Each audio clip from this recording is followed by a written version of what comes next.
This conference will now be recorded. ठीक है, concept थोड़ा सा देखते हैं यहाँ पे। फॉर एग्जांपल ये पार्ट हम डिस्कस कर चुके हैं ऑलरेडी। आईएसकेजी के थ्रू प्रोटोकॉल, आईएसकेजी प्रोटोकॉल के जरिए हम अपने शेयर स्टोरेज से स्पेस डिस्ट्रीब्यूट करके देख चुके हैं। Now let's talk about the NFS. Configure share storage, screen मिल रही है आपको? हाँ sir. Share storage using network file system, NFS. ठीक है, एनएफएस के अगर हम बात करें तो NFS available in two version, NFS 3 and NFS 4. The usage of NFS, with the help of NFS, we are able to share the space to all the types of platform. जितने भी तरीके के प्लेटफॉर्म होते हैं, like Windows की machine है अपने पास, Linux की मशीन है या मैक की मशीन है, एनएफएस प्रोटोकॉल सभी के लिए सपोर्टेड रहता है। अगर आप कोई भी फाइल या फोल्डर थ्रू एनटीएफएस के साथ शेयर करते हैं तो वो केवल अप्लीकेबल रहेगा विंडोज के लिए, और अगर आप एनएफएस के थ्रू शेयर करते हैं तो definitely NFS protocol can help us to make a communication between all the types of platform. यहाँ पे एजेंडा थोड़ा सा अलग है। यहाँ पे हम ESXi होस्ट को सर्विस प्रोवाइड करने वाले हैं। This is our ESXi host and we have already establish one Windows server 2012। ये हमने सर्वर ऑपरेटिंग सिस्टम इंस्टॉल कर रखा है। अभी कोई भी सर्विस इसमें इंस्टॉल नहीं है, सिर्फ सर्वर ओएस हमने इसमें इंस्टॉल करके देखा था।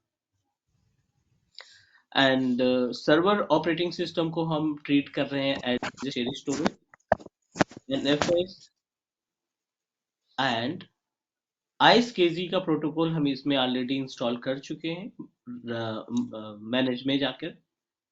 सो iSCSI we already completed. Let's talk about the procedure to distribute the space using NFS protocol. तो अभी हम यहाँ पे एनएफएस प्रोटोकॉल के थ्रू डिस्ट्रीब्यूट करके देखते हैं। सेटअप रेडी है। This is our ESXi host और ES सर्वर 2012 दोनों एक्टिवेटेड हैं अपने पास, दोनों रनिंग में है। I am going to access the ESXi host using web browser. यहाँ पे हम URL के थ्रू इसको एक्सेस कर लेते हैं। अभिषेक, आपका प्रैक्टिकल कैसे करोगे? मेरे पास प्रैक्टिकल के लिए कोई ऑप्शन नहीं है।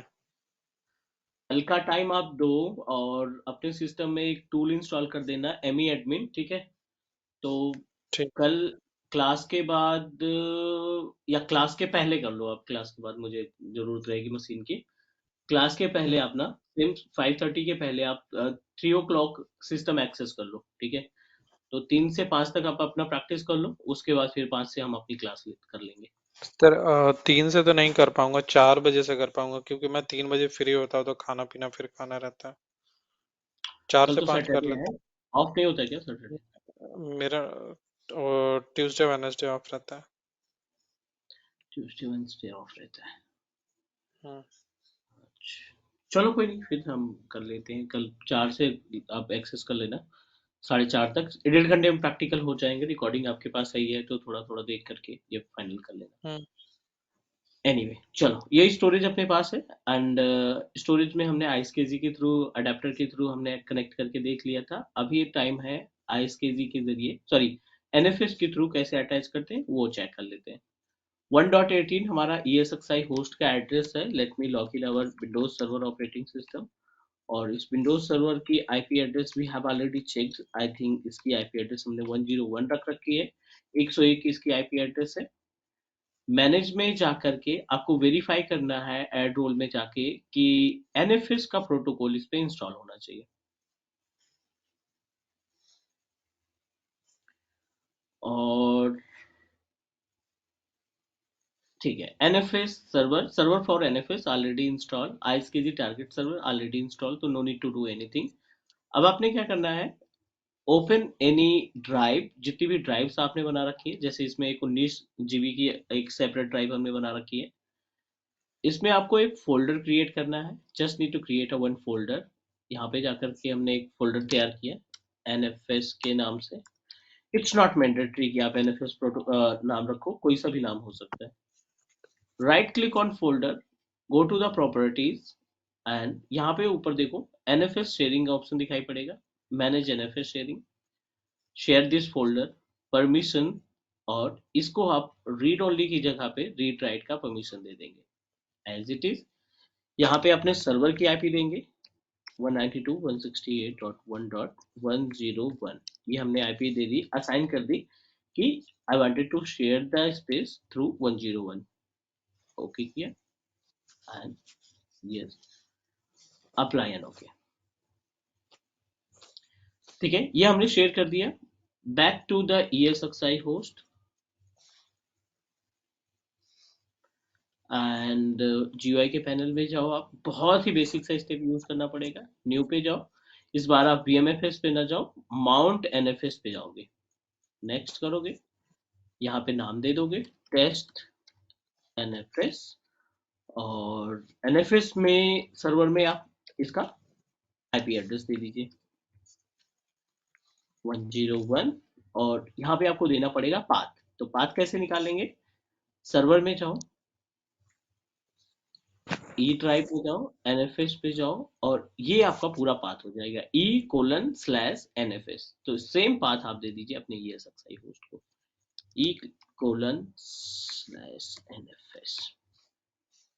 Next yes. Within second,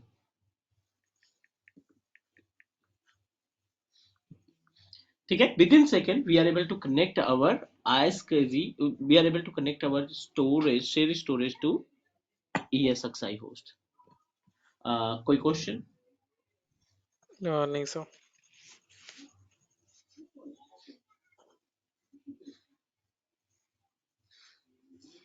चलो एक बार गो थ्रू करिए आप कि इसमें स्टोरेज में क्या क्या डिस्कस किया था और क्या क्या चीजें हमने कंप्लीट कर ली। ये NFS के लिए नहीं, टोटल स्टोरेज की बात कर रहे हैं। पहले हमने ISKG किया था, मैनेज पे जा करके रोल्स मतलब उसको एनेबल किया था, जो रोल्स रिक्वायर्ड रहता है ISKG के लिए, हम्म। और वहां से स्टोरेज असाइन किया था जितना हमें चाहिए। ओके और फिर यहाँ पे EXI होस्ट पे जाके स्टोरेज पे जा करके, और यहाँ से हमने एडेप्टर में जा करके उसे एनेबल किया था और इसे यहाँ पे माउंट किया था। और उसके बाद डेटा मैनेजमेंट, मेमोरी मैनेजमेंट पे जा करके उसे फिर वहाँ से मैप किया था।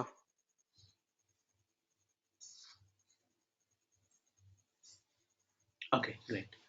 ठीक है, ये तो उसकी बात हो गई। टोटल अगर हम कंटेंट की बात करें अपने स्टोरेज में, तो these all are the content. I think हमने इसमें स्टोरेज के बारे में डिस्कस किया, कॉन्फ़िगर शेयर स्टोरेज के बारे में बात की हमने, एंड हम्म, यहाँ पे डिस्क और लर्न और डेटा स्टोर के बारे में बात हुई। अभी सर लास्ट में केवल एक स्टेप बचा है आपका RDM, raw disk management, correct?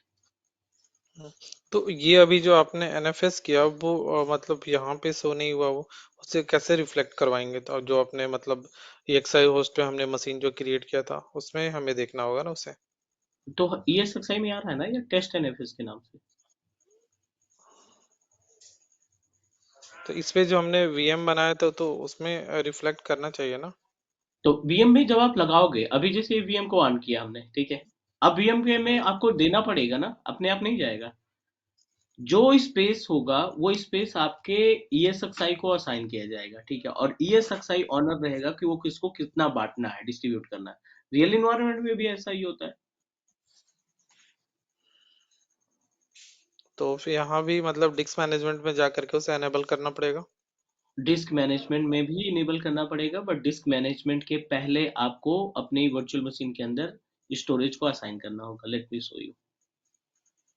Disc management में तो वो तो विंडोज रिलेटेड एक्टिविटी हो गई। हम्म,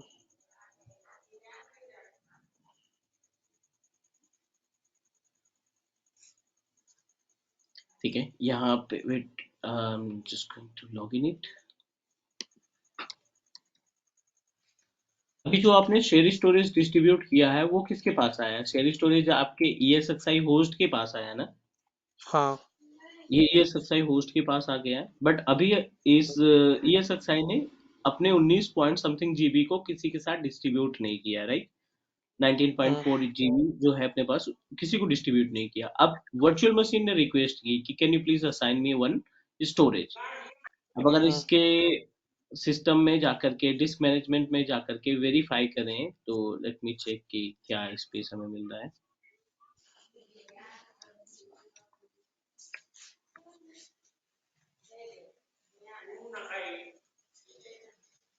ठीक है, अगर हम स्पेस की बात करें तो दो डिस्क इसमें ऑलरेडी अटैच है। एक आपकी 15 GB की हार्ड डिस्क जिसमें ओएस रन कर रहा है, और 5 GB की हार्ड डिस्क है जो आपका डेटा डिस्क कहलाएगी।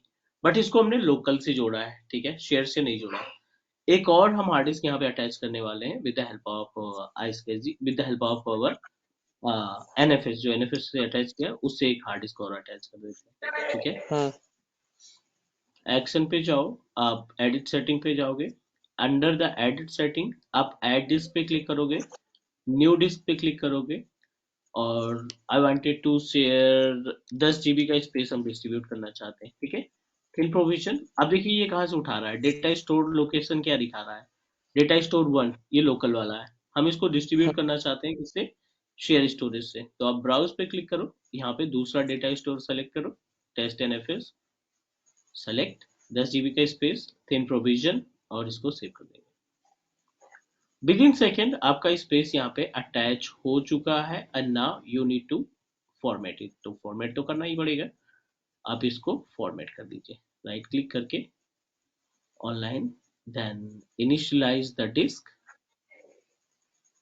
और इसको न्यू सिंपल वॉल्यूम के थ्रू अटैच कर देंगे।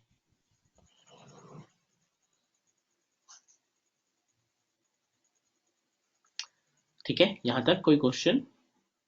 नहीं सर।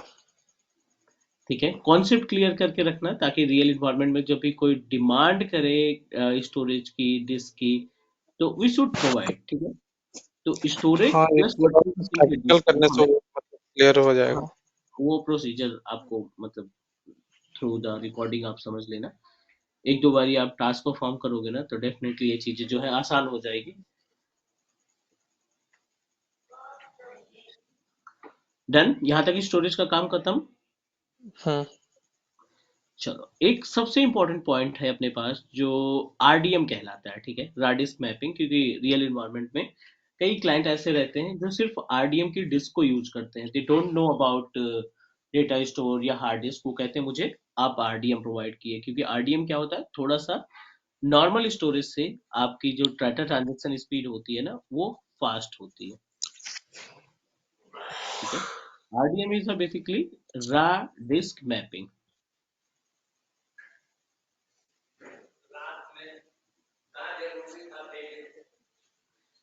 ठीक है, रा डिस्क मैपिंग का मतलब ये होता है कि आपने ESXi होस्ट लगाया, this is our ESXi host, hmm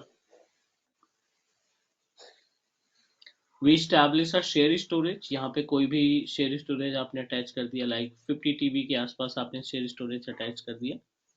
you hmm created one virtual machine, यहाँ पे एक VM आपने तैयार कर रखा है ना, ESXi होस्ट के अंदर आपने VM तैयार कर रखा है ना। If you want to provide the space, इस 50 TB में से आपने थोड़ा सा स्पेस यहाँ से कट किया, logical unit number approximately 1 TB का स्पेस आपने कट किया, और इस 1 TB को आप डायरेक्टली असाइन करना चाहते हैं किस पे, अपनी वर्चुअल मशीन पे। जब आप डायरेक्टली स्टोरेज से वर्चुअल मशीन को स्पेस असाइन करते हैं ना, तो वो आपका आरडीएम कहलाता है। And that is the reason कि इसका जो डेटा ट्रांजेक्शन स्पीड होता है ना, वो नॉर्मल से थोड़ा सा बेटर होता है।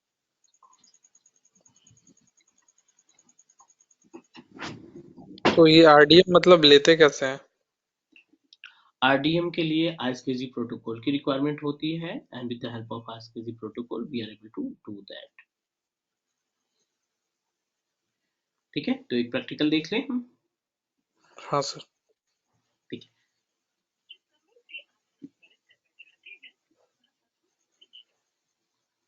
so let me guide you about the procedure how we can do that। यहाँ पे आपने क्या करना है, अपने सर्वर पे आ जाएंगे। अंडर द सर्वर एक आपको आईएसकेजी प्रोटोकॉल क्रिएट करना पड़ेगा। हम्म सर्वर मैनेजर पे ओपन किया, आईएसकेजी इंस्टॉल है, बस हमें क्रिएट करना है। आईएसकेजी पे आए,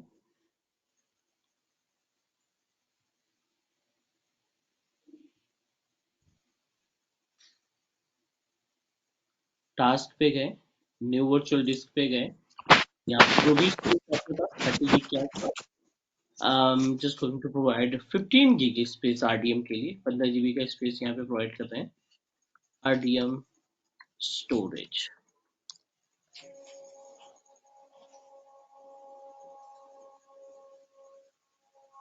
next, how much space you want to provide? 15 gig. Next, new iSCSI target. Next, share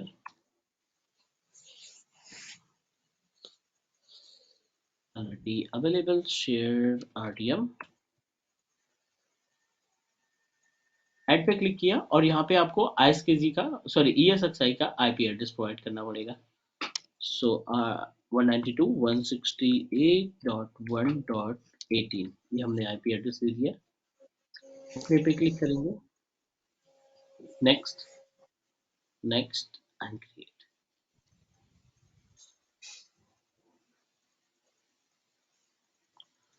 15 GB के आसपास का स्पेस हमने फिर से इसको शेयर कर दिया है, बट इस बार हमने ISKG के थ्रू डिस्ट्रीब्यूट किया है। तो बैक आ जाते हैं अपने इस पे, अडेप्टर पे चलते हैं, ISKG अडेप्टर पे चलते हैं, 101 इसको करते हैं रिमूव।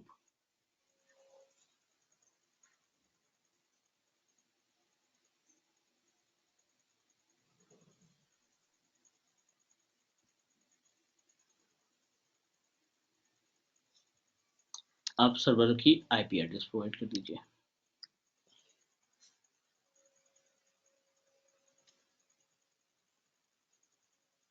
ठीक है, and save the configuration. Verify from server कि इनके बीच में कम्युनिकेशन होना चाहिए। चलिए, कनेक्टिविटी हो गई। आपको इसको एक्टिव नहीं करना है। अगर आरडीएम में इस डिस्क को इस्तेमाल करना है ना, तो आपको इसको डेटा स्टोर में कन्वर्ट नहीं करना है। अब देखिए, डेटा स्टोर में जो है एज इट इज रखेंगे। आप वीएम पे आ जाओगे, वर्चुअल मशीन पे राइट क्लिक करोगे, एक्शन पे जाकर के एडिट सेटिंग पे जाएंगे। अंडर द एडिट सेटिंग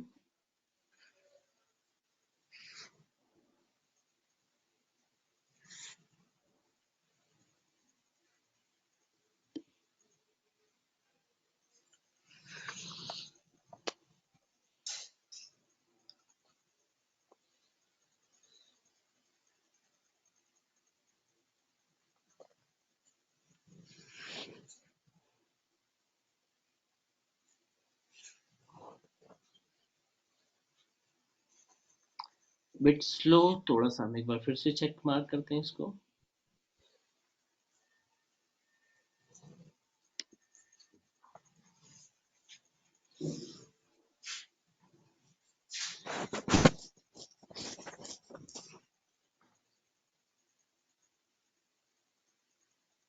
ठीक है, अब यहाँ पे हार्ड डिस्क पे क्लिक करोगे तो आपको आरडीएम डिस्क को हाईलाइट हो गया।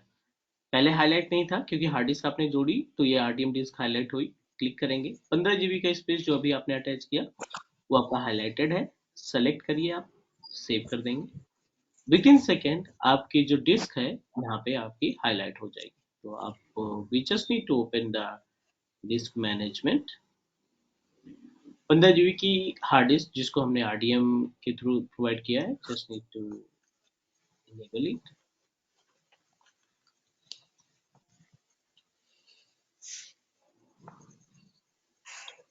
New simple volume finish.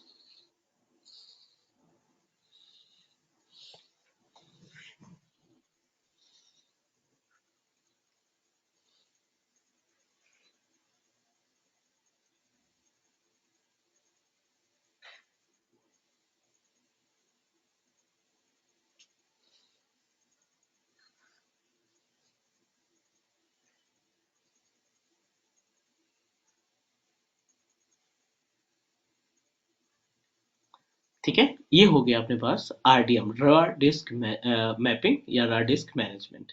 Any doubt, any question? No sir. ठीक है, स्टोरेज में ऑलमोस्ट हमने सारी चीजें कवर कर ली। मीन्स लोकल स्टोरेज जो डायरेक्टली हार्ड डिस्क अटैच करते हैं वो हमारा लोकल स्टोरेज कहलाता है। शेयर स्टोरेज के लिए एनएफएस के थ्रू हमने कनेक्ट करके देख लिया, और with the help of what we can say ISKG हाँ, ASCII के जरिए भी हमने अपने स्पेस को डिस्ट्रीब्यूट करके चेक कर लिया। तो अभी almost we completed the part of our storage. लेकिन जब एक बार हम vCenter सर्वर भी देखेंगे तो vCenter सर्वर के केस में फिर से हमें शेयर स्टोरेज की रिक्वायरमेंट पड़ेगी, and we will discuss again about the share storage in vCenter server. ठीक है, okay so sir. can we proceed for next step? Yes sir. चलिए, अभी तक हमने अपने ESXi होस्ट से रिलेटेड जो डिस्कशन किया है वो normal virtual machine, ESXi host, virtual machine management, share storage हो गया। अब अगला जो पॉइंट आता है ना वो है अपने लिए we can say that domain management. ठीक है, डोमेन के बाद नेटवर्किंग सबसे लास्ट में करेंगे।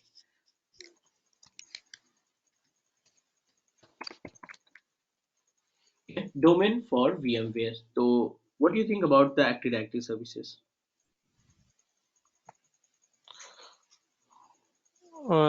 Active Directory Services is the centralized database management system where we manage everything like user details, machine details, printer details, system user activities like this. User से related जो भी टास्क हम perform करते हैं, client से related जो भी task perform करते हैं, with the help of AD we are able to manage it. Correct. Right, sir. AD के थ्रू हम अपने क्लाइंट्स को या क्लाइंट मशीन को या क्लाइंट रिसोर्सेज को आसानी से कंट्रोल और मैनेज कर सकते हैं। Is that correct? Right, sir. ठीक है, तो क्या क्या पॉइंट हमें इसमें डिस्कस करना है वो सारी चीजें हम देख लेते हैं कि अबाउट द डोमेन कंट्रोलर क्या क्या चाहिए। We'll start from the very basic. What is domain?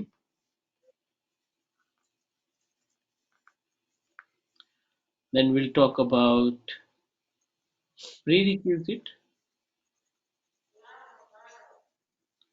to install domain,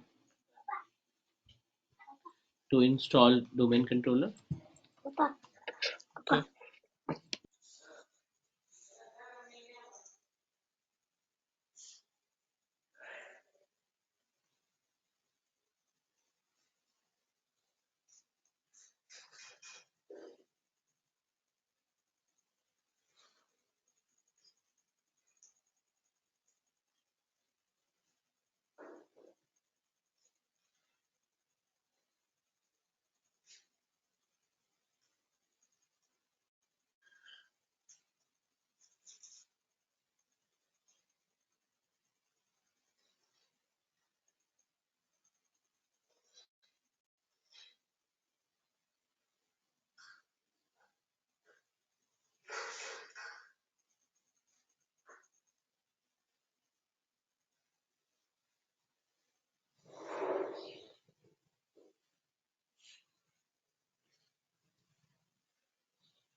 Okay. So these all are the points that we need to discuss in case of our domain management.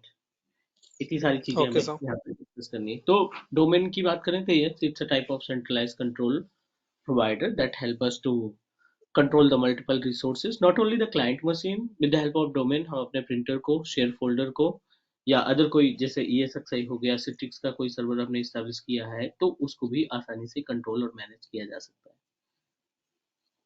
Right, sir.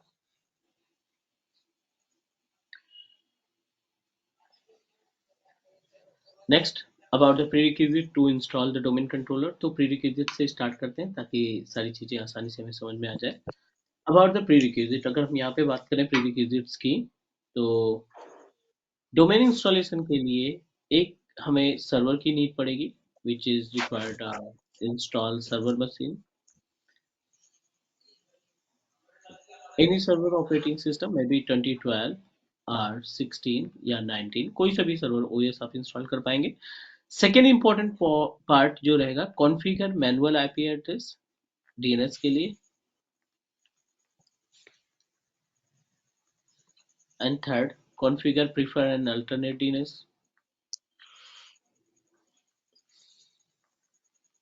prefer an alternate DNS address, and minimum 10 gig free space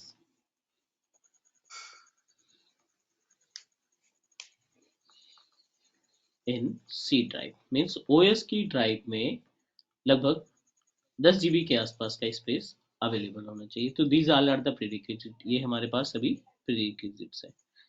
ठीक है, server OS होना चाहिए, दूसरा manual IP configure करना है, और configure prefer and alternate DNS. 10 GB के आसपास आपका फ्री स्पेस होना चाहिए। That's it. Is it okay? Okay sir. चलो एक बार ये सेटअप कर लेते हैं, प्रीरिक्विजिट कंप्लीट कर लेते हैं। हम आ जाते हैं अपने सर्वर मशीन पे। यहाँ पे हमने बेस पे इंस्टॉल कर रखा है। हम्म, आईपी एड्रेस आई थिंक हमने मैनुअल कॉन्फ़िगर कर रखा है, बट प्रेफर वगैरह देखना पड़ेगा। ncpa.cpl, right click on NIC card, go to the properties, IPv4। ठीक है, यहाँ पे प्रिफर और अल्टरनेट डीएनएस हमने कॉन्फ़िगर कर रखा है। 1.1.101 it's our IP address, same हमने प्रिफर में लगा दिया। और 8.8.8 ये हमारा अल्टरनेट डीएनएस एड्रेस हो गया।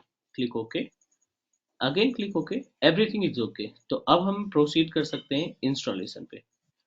मैनुअल आईपी एड्रेस ओके है, configure, and let's proceed for the 1 2 3। तीसरे नंबर पे हम लोग, तीसरा स्टेप है installation of ADDS। So have you idea about the installation of Active Directory Domain Services? No sir. AD install करने के लिए कोई सा भी सर्वर हो, 2008 से लेकर के 2003 में प्रोसीजर अलग है, 2008 से लेकर के 22 तक कोई सा भी सर्वर है, सभी का जो प्रोसीजर है ना वो सेम है। ठीक है, कोई भी गैप नहीं इनके बीच में।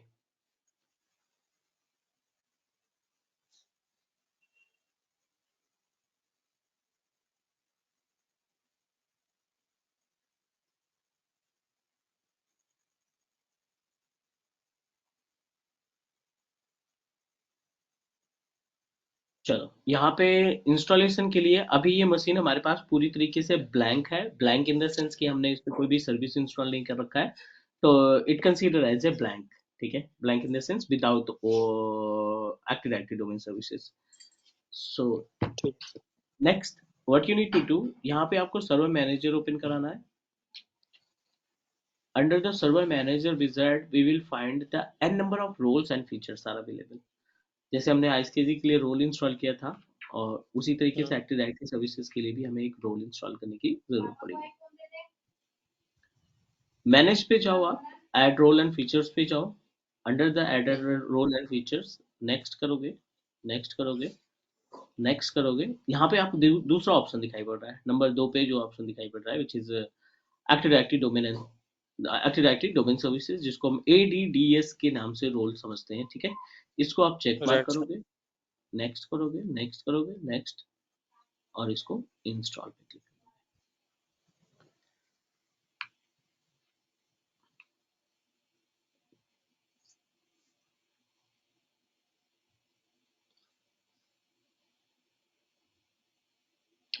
Installation is in progress. और जैसे ये इंस्टॉल होता है हम लोग आगे स्टेप बढ़ेंगे। अगला जो स्टेप है अपना वो है रिलेटेड टू द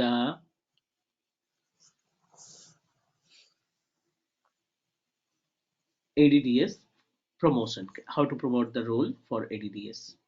चलिए ये हो गया install. Configuration required installation succeeded, and यहाँ पे आप देखिए एक ऑप्शन दिखाई पड़ रहा है, promote this server to the domain controller. ये प्रोसीजर है OS डोमेन को इंस्टॉल करने का। Promote this server to domain controller.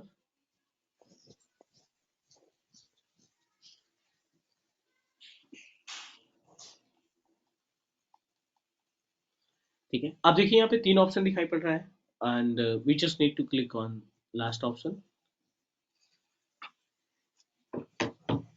ठीक है, and because we want to install it from scratch, हमें इसको बेस से इंस्टॉल करना है, इस वजह से हम ऐड ए न्यू फॉरेस्ट पे क्लिक करेंगे। उसके पहले के ऑप्शन की बात करें तो we are able to find option like add a new domain controller to an existing forest. उसके पहला का ऑप्शन है add a new domain controller to an existing domain. तो ऐसा कोई अपने पास डोमेन इन्वायरमेंट है नहीं, we wanted to set up a domain environment from scratch, that's why last option select करेंगे। यहाँ पे डोमेन नेम आपके ऊपर डिपेंड करता है कि आप क्या डोमेन नेम रखना चाहते हैं। तो हम यहाँ पे एक डोमेन इंस्टॉल करते हैं cloud.com के नाम से। जो भी आप फॉरेस्ट का डोमेन, मतलब यहाँ पे क्या हुआ सर? फॉरेस्ट मतलब पहले से आपने डोमेन बना रखा है, आपको चाइल्ड डोमेन कंट्रोलर बनाना है। अगर आप चाइल्ड डोमेन कंट्रोलर क्रिएट करना चाहते हैं, that time we need to proceed with second option. ठीक है, नहीं नहीं, आपने जो क्लिक किया third option add a new forest, इसलिए मैं पूछा कि यहाँ फॉरेस्ट का मतलब क्या हुआ। फॉरेस्ट का मतलब होता है कलेक्शन ऑफ मल्टीपल डोमेन, छोटे छोटे अच्छा, डोमेन मिला करके मल्टीपल डोमेन्स रहते हैं इन्वायरमेंट के अंदर, तो वो आपका फॉरेस्ट कहलाता है, the collection of domains. Forest का ये डिफरेंस होता है, the collection of multiple domains, right. हाँ हाँ। ठीक है sir.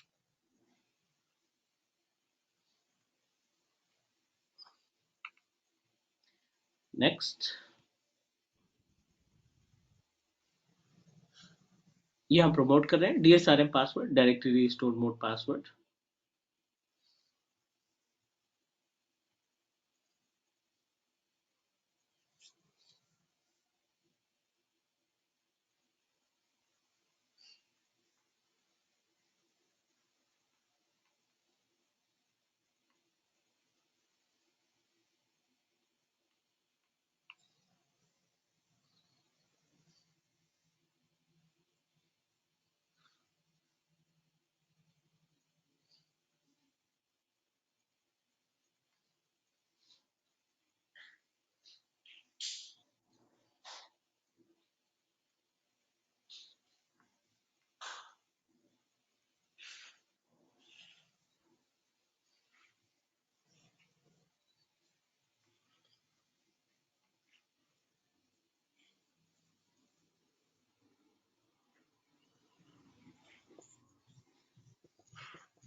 It is in progress, wait for a few more seconds।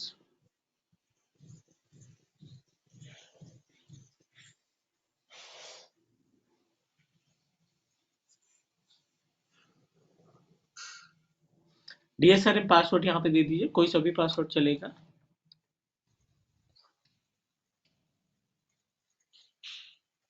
डीएसआरएम क्या होता है सर यहाँ पे?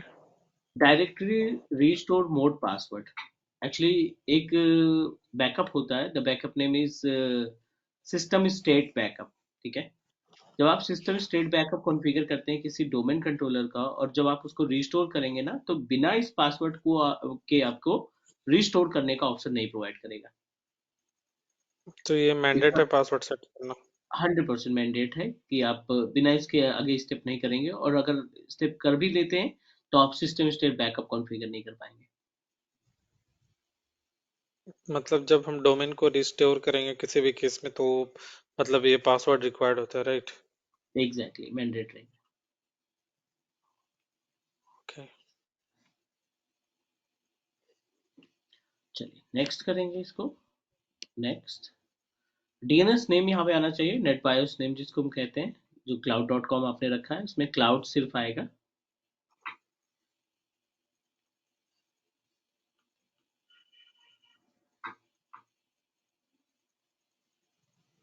चलिए नेक्स्ट,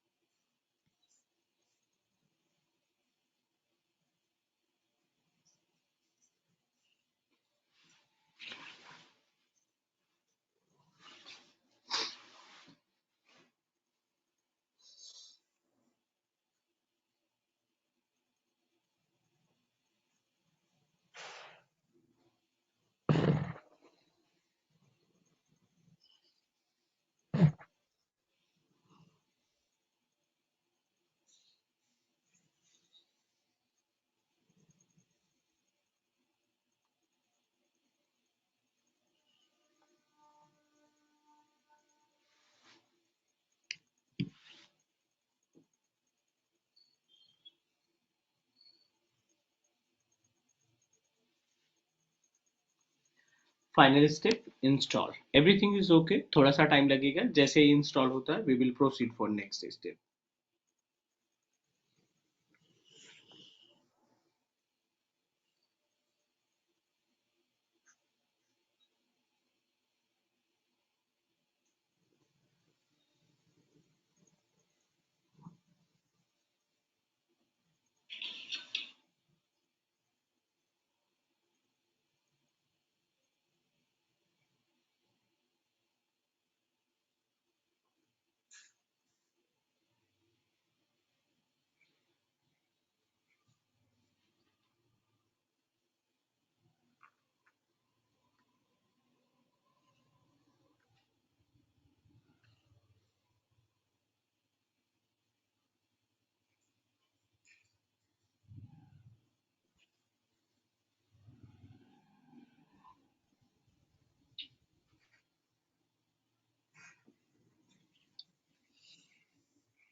बेसिकली इसमें इतना ही टाइम लगाता है क्या?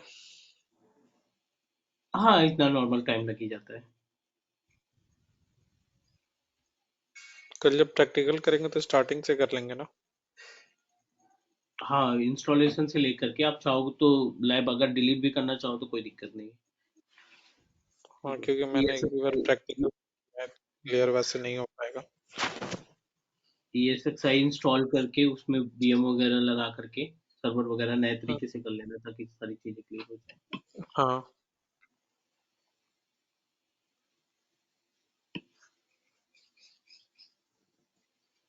वैसे मेरे मशीन में विंडोज 7 है तो वर्क स्टेशन इंस्टॉल हो पाएगा कि नहीं इसमें? आपके सिस्टम में रैम कितनी है? 4 GB रैम है। नहीं नहीं नहीं, आप नहीं हो पाएगा उसमें। 4 GB में तो इसकी रिक्वायरमेंट खुद की है। हाँ,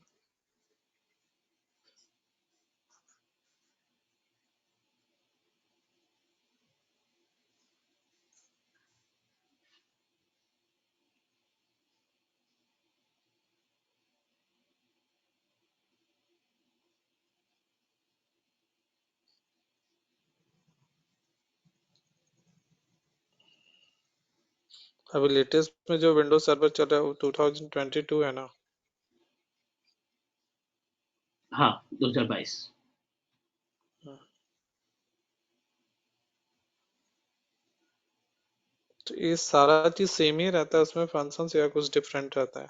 नहीं नहीं नहीं, फीचर्स अलग रहते हैं ना। एक्चुअली जो लेटेस्ट वर्जन के OS है उसमें बहुत सारे फीचर्स एडिशनल आ गए हैं। तो इंटरफेस सारा वही रहता है क्या? प्रोसीजर सब कुछ वही रहेगा, कॉन्सेप्ट पूरा सब कुछ वही रहेगा, बट इसमें गैप क्या रहेगा कि नया फीचर ऐड हो जाएगा। जैसे अब लेटेस्ट 2019 के बाद जितने भी OS है ना उनमें हाइब्रिड का एजुरेडी बिल्ट इन है। एजुरेडी कनेक्ट को आपको अलग से नहीं लगाना पड़ेगा, उसमें बिल्ट इन है। और ऑटोमेशन वो सपोर्ट करता है। ठीक है, ऑटोमेशन बेटर अगर तरीके उससे से support क्वेश्चन करता है। पुटअप करेगा तो फिर उसके बारे में क्या बोलेंगे नहीं नहीं, लेटेस्ट 2022 से? इसके लिए आपको करना पड़ेगा ये कि जो ES जो जो सर्वर 2016 या 2019 है ना, इनका एक ग्राफ बनाना पड़ेगा और तीनों में गैप क्या है ना, डिफरेंस क्या है, ये आपको मैन्युअली लिखना पड़ेगा कि किस में क्या ऐड हुआ है, किस में क्या नहीं है। 2012 में क्या चीज नहीं है जो 2016 में ऐड की गई, 2016 में जो नहीं है वो 19 में क्यों ऐड की गई, ये आपको ग्राफ बनाना पड़ेगा।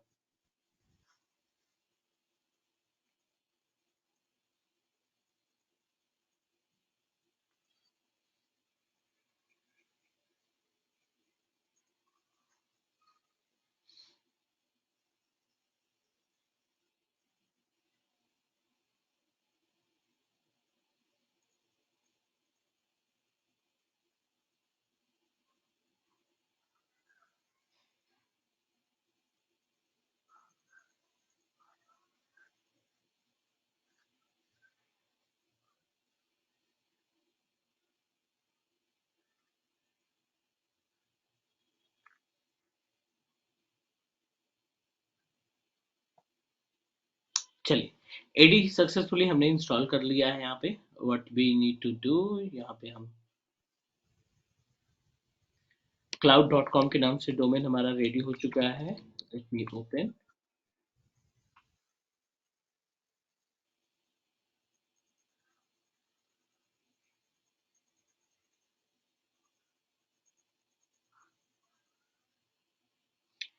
एंड एडी इंस्टॉल करने के बाद we are able to find tools पे जाओ, as sorry active directory users and computers पे जाएंगे and it will give us a option to manage the user account. This is the panel जहां से हम अपने यूजर्स को, ग्रुप को और OU को मैनेज करते हैं।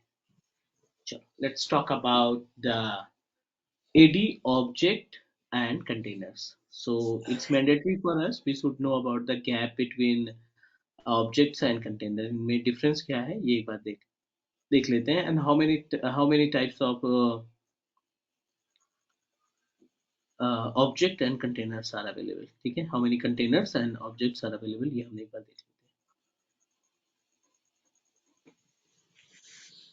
लेते हैं। AD के अंदर, डोमेन कंट्रोलर के अंदर 5 तरीके के ऑब्जेक्ट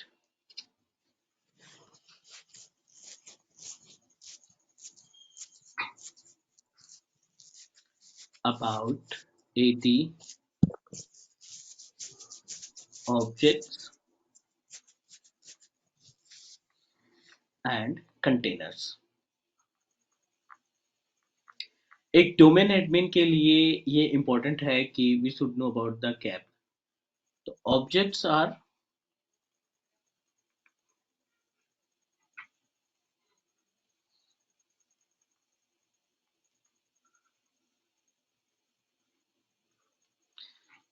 कौन कौन से हो सकते हैं?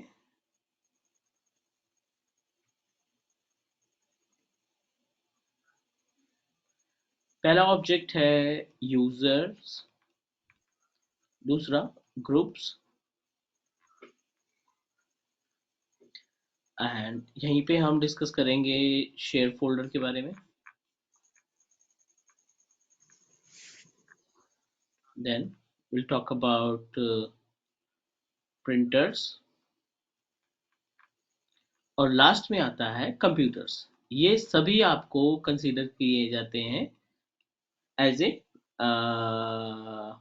ऑब्जेक्ट्स के रूप में. ये सभी जो ऑप्शन है, these all are the objects, ये सभी हमारे ऑब्जेक्ट कहलाते हैं. यहाँ पे अगर हम कंटेनर्स की बात करें, so we have a 3 different types of containers are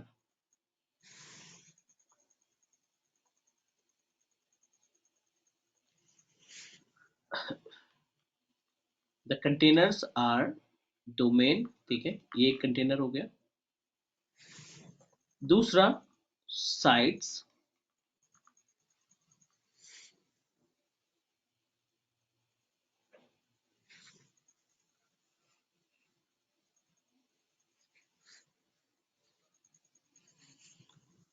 domain, sites, and एक और होता है local, sorry, organisational unit.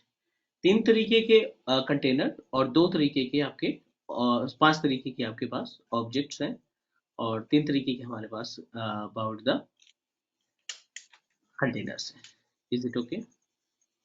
Okay sir.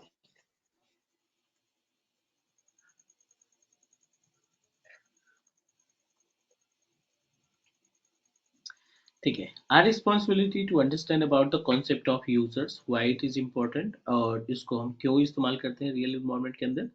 And after that will discuss about the real usage of user in our organisation.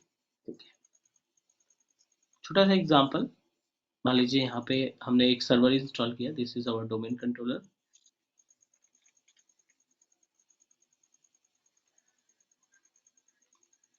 Server 2012 या 2016, कोई सा भी operating system हो सकता है. इस पे हमने ADDS इंस्टॉल किया. ADDS इंस्टॉल करने के बाद we have a number of clients. ठीक है, यहाँ पे हमारे पास मल्टीपल क्लाइंट्स ऑपरेटिंग सिस्टम है. The clients operating systems are maybe Windows 7 या फिर विंडोज 8, या कोई सा भी ऑपरेटिंग सिस्टम हो सकता है. विंडोज 10 भी हो सकता है. ठीक है, कोई भी ऑपरेटिंग सिस्टम यहाँ पे. ये अपना ESXi होस्ट भी हो सकता है, या आपने प्रिंटर भी लगा रखा है, तो प्रिंटर को भी हम कंट्रोल कर सकते हैं अपने सर्वर के थ्रू.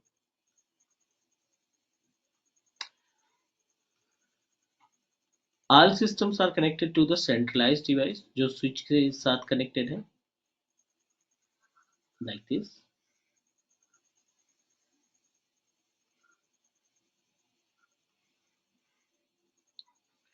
And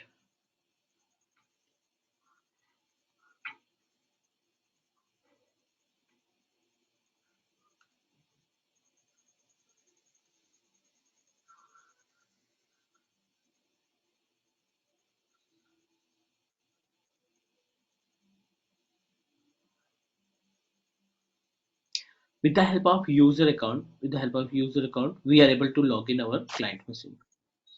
ठीक है, अगर हम यहाँ पे कोई ADDS का यूजर क्रिएट करते हैं, लाइक एज अ टेस्ट के नाम से एक यूजर क्रिएट किया, तो आप ये टेस्ट यूजर या कोई सा भी यूजर, ये टेस्ट यूजर जो AD में आपने इस्टेब्लिश किया है, इस टेस्ट यूजर को आप किसी भी सिस्टम के साथ लॉग इन करा सकते हैं अगर वो डोमेन का मेंबर है तो. अगर ठीक है, सिस्टम डोमेन में है तब ना। अगर सिस्टम हमारा डोमेन में है तब हम इसको लॉगिन करा सकते हैं। Yes.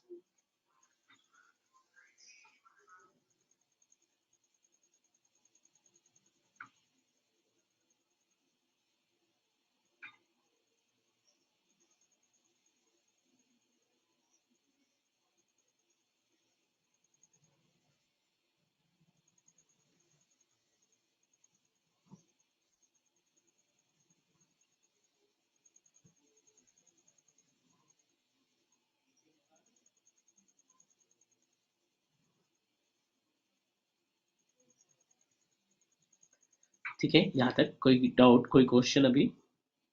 नहीं sir.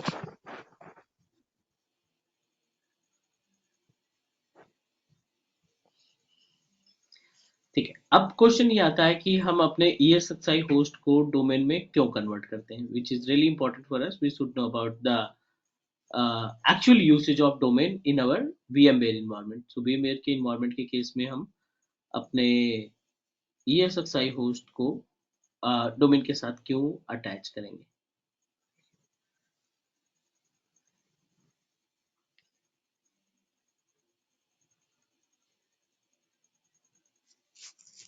So we have a multiple reasons. So let me describe about the joining domain to ESXi host.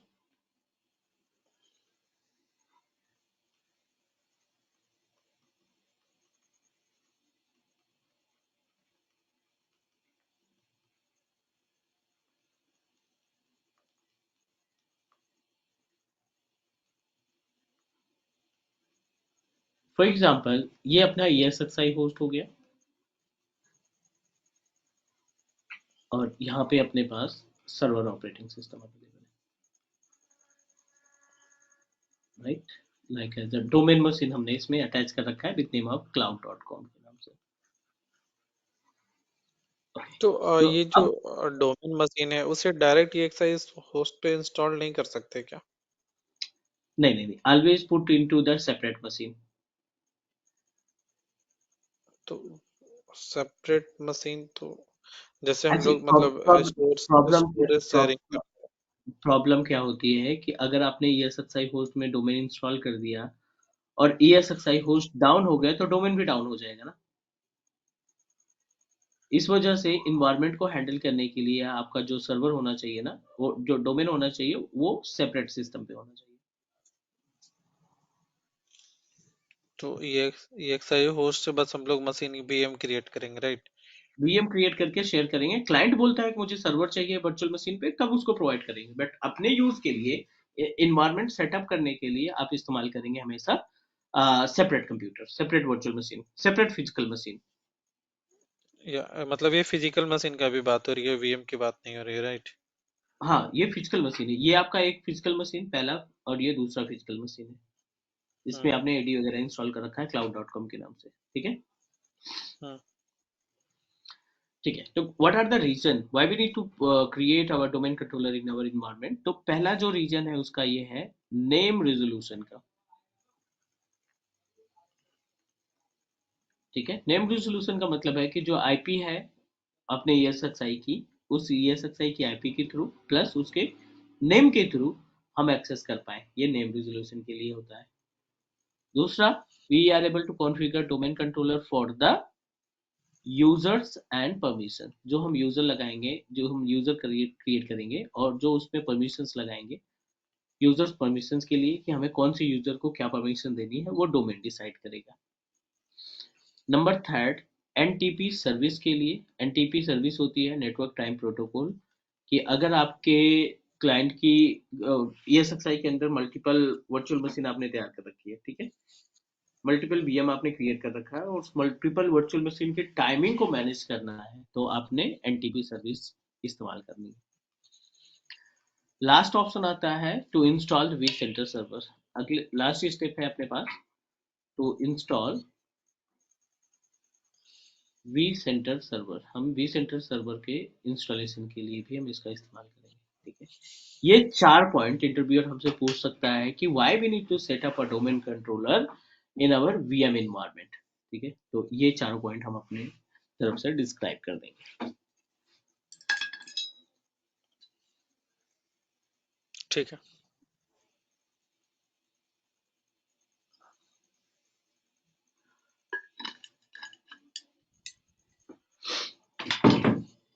Any question, any doubt आज की क्लास में जो भी हमने डिस्कस किया? नहीं सर। ठीक है, कंटेंट अपने पास ठीक ठाक हो गया है। अगर आप इसका प्रैक्टिस कर लोगे तो बेटर रहेगा, क्योंकि आगे हम कल कुछ और डिस्कस करेंगे। इसमें डोमेन का पार्ट हम ये चारों पॉइंट हम के बारे में डिस्कस करेंगे प्रैक्टिकली, और ऑब्जेक्ट और कंटेनर के बारे में बात करेंगे। Is it okay? ठीक है सर। ठीक है सर। चलो, मैं रिकॉर्डिंग भेजता हूँ, आप एक बार गो थ्रू कर लेना। कल 4 बजे एक बार मुझे पिंग कर देना, ताकि मैं आपको सेटअप दे दूँ। अपने सिस्टम पे एमई एडमिन इंस्टॉल कर लेना, क्योंकि वो एम रिमोट ए टूल के एड through. Ammy admin, M E sir. AMMY admin, अच्छा AMMY एडमिन। ठीक है। ठीक है, चलो कल मिलते हैं। Take care, bye bye. ठीक है सर। ठीक है सर। आप मुझे शेयर कर दो, मैं और एक बार गो थ्रू कर लेता हूँ। ठीक है, श्योर। ठीक है sir, thank you. Welcome, bye.